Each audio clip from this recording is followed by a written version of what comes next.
అంబేద్కర్ కోనసీమ జిల్లా బండార్లం గ్రామం అండి. బండార్లం గ్రామ పంచాయతీ. మేము ఇక్కడ 5 సంవత్సరాల నుంచి సర్పంచ్గా చేస్తున్నామంటే మేమంతా కూడా శానిటేషన్ అన్ని విషయంలోనూ కూడా బాగానే మేము సక్రమంగా చేసుకుంటున్నామండి. మరి హైదరాబాద్లో ఆనందరావు గారు మాకు మాట ఇచ్చిన ప్రకారం మా గ్రామానికి ఎంతో మేలు చేసి 2 కోట్లు అభివృద్ధి పనులు చేపట్టామండి. ఆయన ప్రతి ఇచ్చిన మాట కూడా నిలబెట్టుకున్నారండి. మరి అంత మంచి వ్యక్తి ఆనందరావు గారు. అభివృద్ధి దాత అంటే ఎవరంటే మన ఆనందరావు గారు అండి.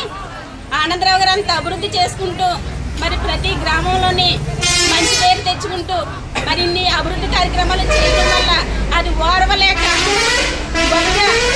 ఐశ్వర్య అనే ఒక లేడీ తప్పుడు ప్రచారాలతో తన నోటుకు వచ్చినట్టు మాట్లాడుతుందండి.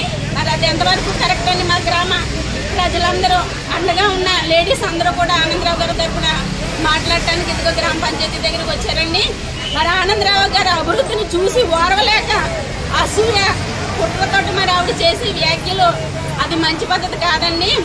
ఆవిడ ఎక్కడో ఉన్న వ్యక్తి మా గ్రామానికి వచ్చి చూడమనండి, మా అభివృద్ధి చూడమనండి, మా గ్రామాన్ని చూడమనండి. ఎక్కడో కూర్చుని ఇంట్లో కూర్చుని సోషల్ మీడియాలో తన ఇష్టం వచ్చినట్టు మరి అలా ప్రచారం చేయటం చాలా శుద్ధ వేస్ట్ అండి. ఆవిడ మెంటాలిటీ అని మేము చెప్పుకుంటున్నామండి.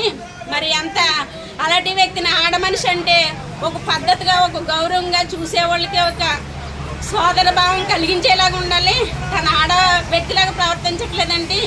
ఏదో సాధించేయాలన్న ఉద్దేశం తన తపన అయితే ఆవిడ ఒక రకంగా ఉండాలండి. అలా కాకుండా ఎదుటి వారి మీద బురద జల్లుతూ ఆనందరావు గారినే టార్గెట్ చేస్తుందండి. ఆవిడ ప్రతిసారి కూడా ఆనందరావు గారినే టార్గెట్ చేస్తుందండి. అంత మంచి వ్యక్తుల్ని మేము ఎమ్మెల్యేగా గెలిపించుకున్నామంటే మా అదృష్టం అండి.